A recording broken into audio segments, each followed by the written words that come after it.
How you doing, my friend? Okay, thank God. So, What's your name, first of all? Jesse Burke. Jesse Burke. Yeah. So you're Jewish. Yeah. And what kind of Jew are you? I'm Orthodox Jew. Okay, what, Haredi, Hasidic, what? Yeah, sort of. Which one? Well, Hasidic is part of Haredi. I guess I'm somewhere between that.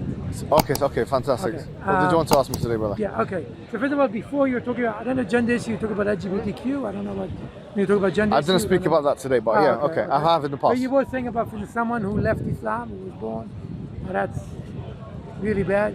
You actually said the worst people in the world. I'm wondering, well, worse than murderers and rapists? I mean, how bad is it? But I was wondering if... Well, it's as bad as it is in Deuteronomy, which also talks about an apostate in your book, right? Let's be clear. That it talks about the apostate, you can kill them in the house. Yeah. Yeah. Just as bad. Yeah, so it's just as bad. So we both, yeah. We're on the same page. So I'm wondering, and I asked my fellow Christians that, and I asked plenty of Jews that, and many others, is there room for a person to be a good person and find a path to God that's not yours? No. Not through Muhammad, peace be upon him. It's a good question. And why? Why? Look, the Quran clearly says, Inna dina inda Allah al-Islam. The only acceptable religion to Allah is Islam. Okay? Allah has created the human being. You believe that? I believe that. Allah has created the human being, and He has made that human being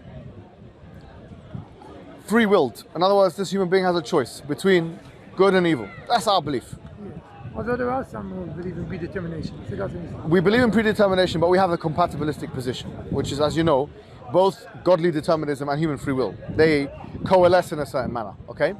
So we believe in the idea of human free will. Now, what I'm saying is, human being has a decision to make. The Quran says clearly that we're not going to punish anyone except if we send them a prophet or a messenger.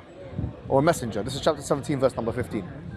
So Islam has created the human being on something called the predestination, the predisposition. This predisposition is a proclivity, an inclination, a receptivity to believing in God. You are already born like that. The Quran is called dhikr, which means a remembrance, okay? So what it is that the Quranic story is this. You are born believing in God, and then the Quran has come to remind you of your beginnings. Similar to a child who has been departed from his parents, for example. In fact, Ibn Taymiyyah, one of our scholars, he gives this very example. He says the fitrah, or the innate predisposition, is like a child sucking on the breast of the mother. It's something which comes naturally, yeah? It's not something which is even rational from that. It's ultra rational. You don't even need to have an argument in place.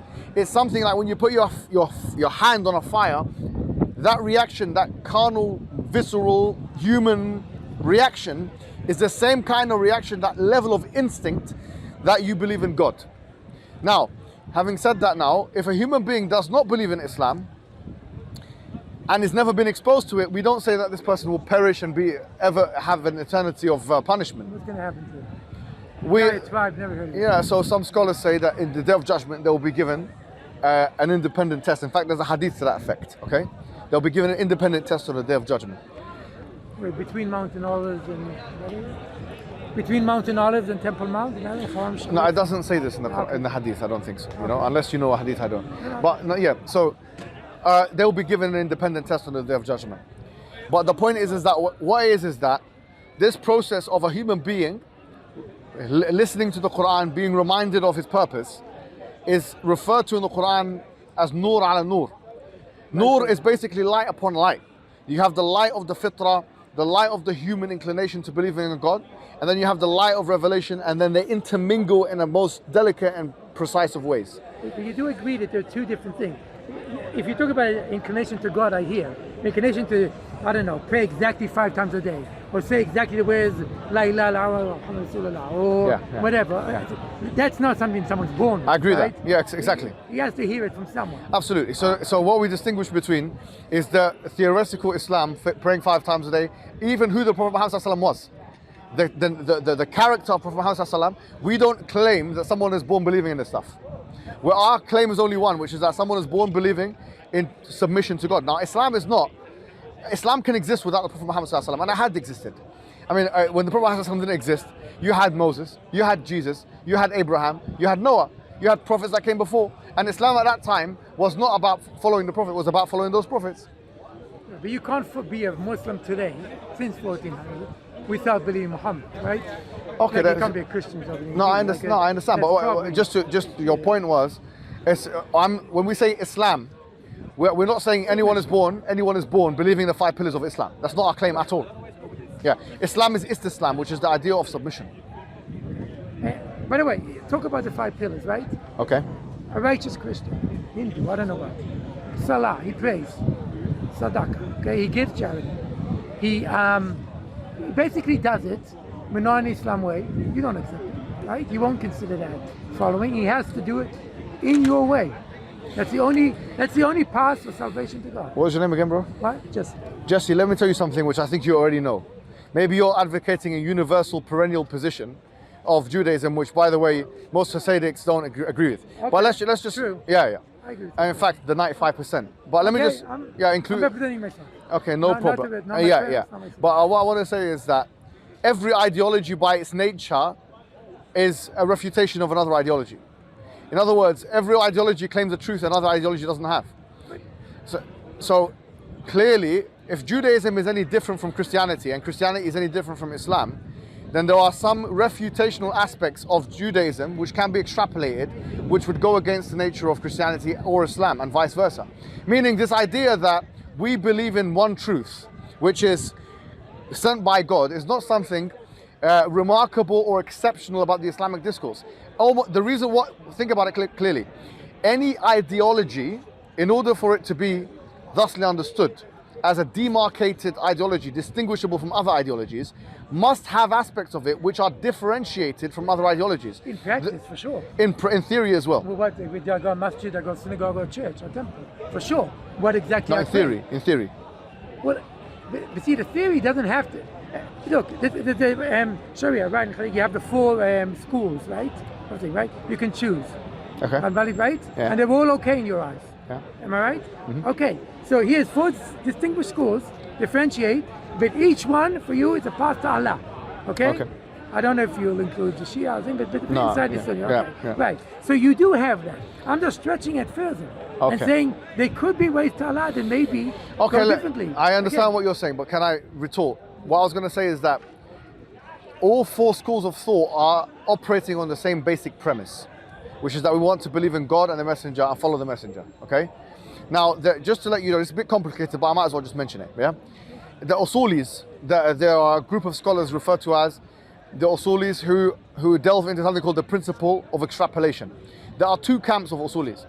There are some of them called the Musawwibah and others called the Mukhatti'ah. So even in the situation where you have the 4 schools of thought, the Musawwibah say all 4 of them are truths in and of themselves. The Mukhatti'ah, the position I take, they actually say this. They say although all 4 schools of thought are legitimate from the perspective that they're trying to follow the Prophet and they are putting forward a jurisprudential method which is systematic, actually there's only one truth and one falsehood. And they base that on the Prophet's hadith where it says, إِذَا اجْتَهَدَ الْمُجْتَهِدْ, if a mujtahid does ijtihad, which means to employ an extrapolation method of jurisprudence, فَأَصَابَ فَلَهُ أَجْران. If he is successful, he gets 2 rewards. When أَخْطَأ فَلَهُ أَجْر. And if he fails, then he's only got 1.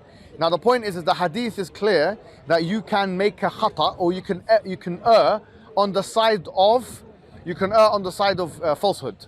Still, because you're operating within the paradigm of Islam, you'll be given a reward. The point is, if you're not operating within the paradigm of Islam, or the idea that the Quran and Sunnah are the major primary sources, then you'll be disqualified from that. So the extent to which taking different pathways to truth is something which is a legitimate discourse, is something very clearly and cleanly defined by Islamic scholars, to the extent to which even those things where there's a difference of opinion among the 4 schools of thought can be considered this is true and this is false. So in other words, if I'm a Hanbali and I say, look, so if I follow the Hanbali school of thought, I follow it for convenience purpose. No, I'm not. From Egypt. But if I follow the Hanbali school of thought and I follow a particular ruling, yeah? Now, I cannot say this is 100% true in the same way I can say that Quran and Sunnah is 100% true. I cannot say, so if someone says a Maliki or a Hanafi comes to me and says, actually I believe X, well, you believe in Y. I will have to, as a person who's following that madhab, unless I have done my research myself, but if I'm under the authority of those particular schools of thought, I'd have to concede that his other method or his school of thought is as legitimate or even more legitimate than mine in some cases. I have to be agnostic here. I cannot be a follower of the Hanbali madhab but say, no, mine's true and your one is false.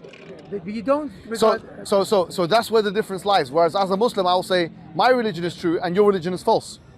But so with the madhabs, your example of the madhabs, I have to maintain a degree of agnosticism to the truthfulness or lack thereof of my particular position, unless I have done the extrapolation myself. Whereas with religion itself, I don't have any agnosticism. I'm very clear what's true and what's false.